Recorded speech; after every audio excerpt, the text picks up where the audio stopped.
The story begins in New York City, where there is a tower. The manager of this tower is named Josh. In this same tower, there is also a penthouse where a Wall Street billionaire named Arthur lives. He is also Josh's friend. Josh had given the staff's pension funds to Arthur, so he could invest them properly and benefit everyone. One day, a new employee arrives at the tower. He's there to operate the elevator. But Josh doesn't want to hire him.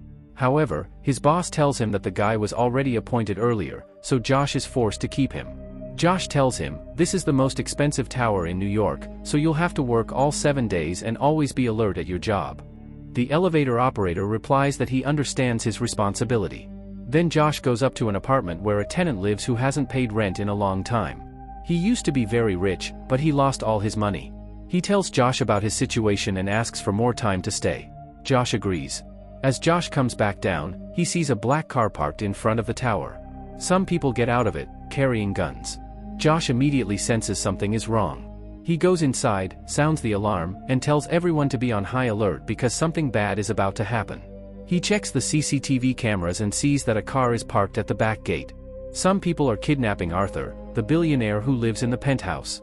Josh runs toward the back gate, but by then, they've already locked Arthur in the car and are driving away. Josh chases after the car, because Arthur's security is his responsibility. He keeps chasing the car until it stops. But before he can reach it, an FBI agent arrives and knocks him down. At that very moment, the car flips over, with Arthur inside. They then pull Arthur out of the car. Josh says, "What are you doing?" Arthur is a decent and respectable man. But the FBI agent tells him, he's not respectable. He committed a $2 billion fraud and was trying to flee the country. That's why we arrested him. And until he returns all the money, he will remain in our custody. Hearing this, Josh is in utter disbelief. He had placed a lot of trust in Arthur. Josh goes up to Arthur's penthouse and the first thing he does is shut down the swimming pool. Then he locks the penthouse and comes back down. He informs everyone about Arthur. But actually, everyone had already heard the news about Arthur. All the people in the building start asking, "Where is our pension money?" That's when Josh tells them, "I gave all the money to Arthur to invest because he promised me he would double it within a few years." One employee says, "I just heard on the news that there's not even $100 left in his account." Everyone is completely shocked. Josh assures them, "I'll definitely do something." A few days later, Arthur is granted bail, but he is placed under house arrest, meaning he can't leave without the FBI's permission. We are shown his luxurious penthouse again, and he even has a red Ferrari parked there. But other than that, Arthur now has nothing left. While Josh is heading home, he sees that 2 of his childhood friends are being arrested by the police because they robbed someone's house. He is stunned by this. When Josh finally reaches home, he receives a phone call. The tower's doorman is in critical condition and has been hospitalized. When Josh reaches the hospital, he finds out that the doorman tried to take his own life. When Josh asks him why, the doorman says, "I gave my entire life savings to Arthur because he told me he knew about some good shares that would double my money in a few days. Now I have nothing left, not even enough to pay my rent." Josh is deeply shaken by this. He says, "Don't worry. I'll get your money back." After that, he goes to meet Arthur in his penthouse. Josh is furious.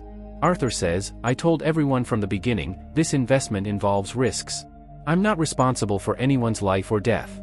Hearing this, Josh gets even angrier. He trashes the place and storms out. Downstairs, he meets his brother-in-law Charlie, who works as the caretaker of the same tower. Josh asks, "Did you know about Arthur?" Charlie replies, "I had my doubts. I overheard him talking to a lawyer about this a few times."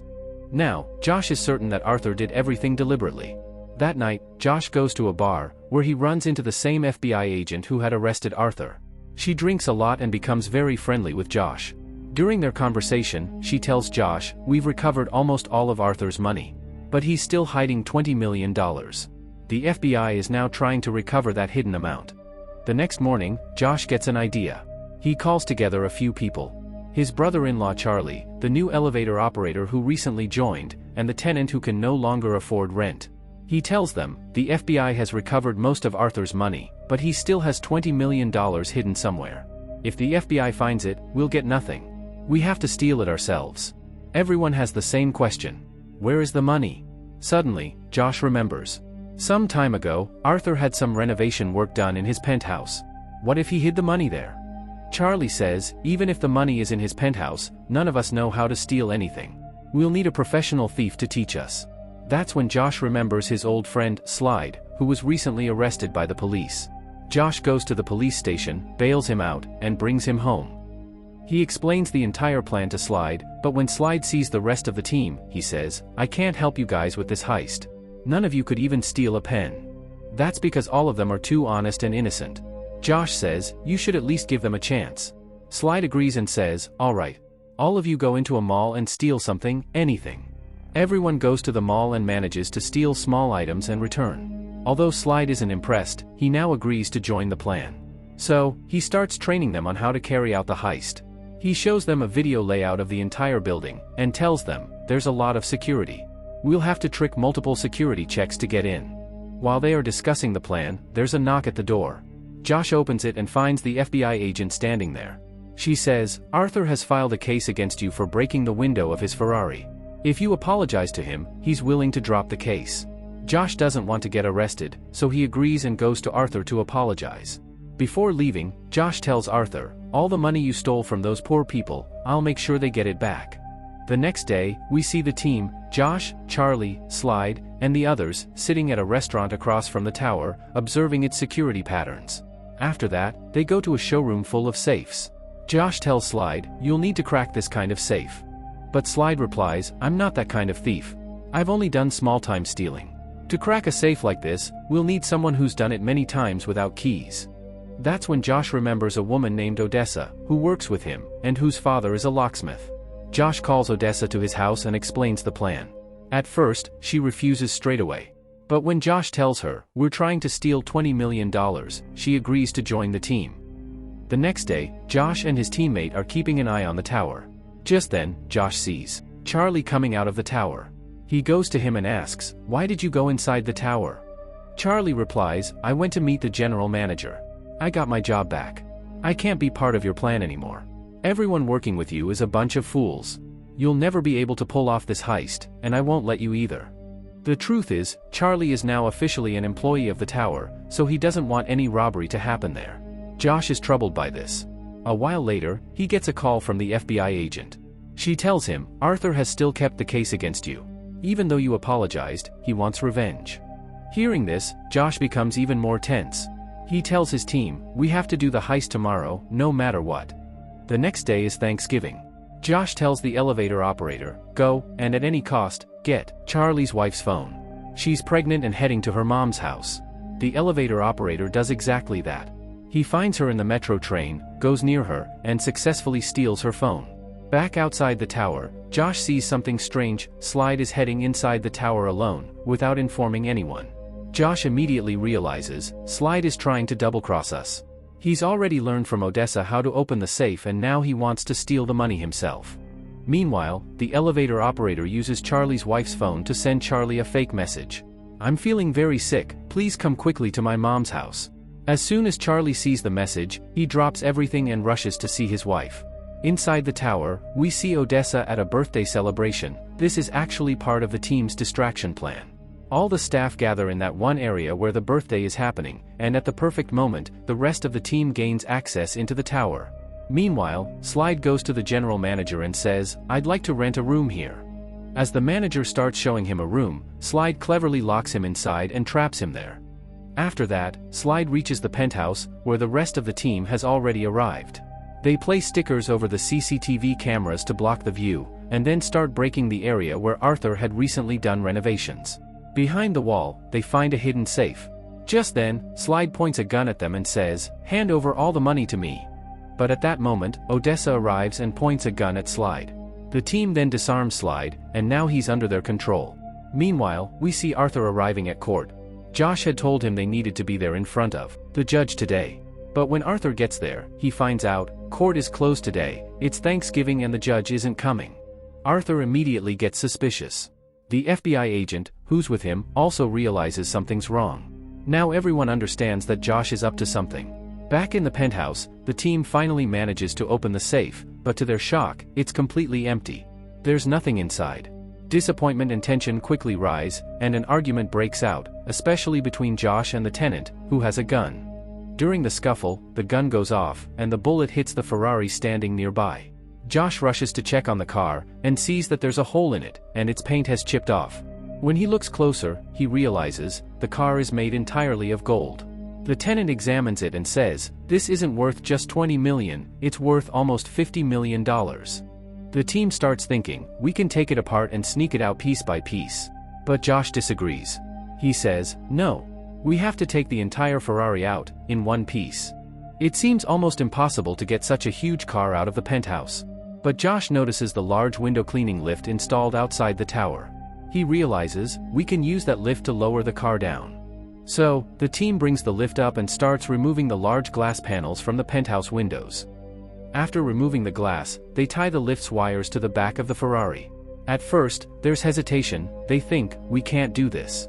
But then someone finally starts descending down the car using that lift. Meanwhile, the tenant ties a rope to something in his apartment and tries to pull the car into his room. But in the process, he ends up hanging with the car himself. At this point, Josh and Slide also arrive and shout to the tenant, at any cost, you have to hold on to that rope connected to your room. The tenant tries to grab it, but his hand slips from the car, and just when he's about to fall, Charlie returns and grabs the tenant's hand, pulling him safely into the apartment. Now, they begin to swing the car toward the room's window. With Charlie's help, they finally pull the Ferrari into the tenant's room. Charlie is furious, I told you guys not to do this. I work here now, and you're robbing the place. Josh explains, this entire car is made of gold. It's worth $50 million. Charlie is shocked and finally joins the team. They now plan to lower the car all the way down using the elevator. But Charlie says, the car can't fit inside the elevator. Josh replies, I know, and we don't have to put it inside. They take the car to the elevator, and one of their teammates sends the elevator up to their floor. As they look inside the car for the keys, Josh finds Arthur's diary, which contains detailed records of all his criminal activities, a massive piece of evidence against him. Now, instead of placing the car inside, they place it on top of the elevator. Once positioned, the car begins to descend on its own. Josh and the others shout to the elevator operator from above, why is the car going down? He tells them, the elevator was manually called down, I didn't do it. The car reaches the ground floor, while the others are still on top of the elevator. And now, Arthur and the FBI agents arrive inside the elevator. The elevator reaches the top floor where the penthouse is. The car is still on top of it, and it hits the iron mesh at the top, but no one realizes that the whole crew is riding on top of the elevator. Then, the FBI agent enters the penthouse. Josh quietly asks Slide, where are the keys to the truck you came in? Slide replies, that truck is stolen. The key is still inside it. Josh then calls the doorman, his friend, the same one who once tried to end his life. He tells him, there's a truck parked outside.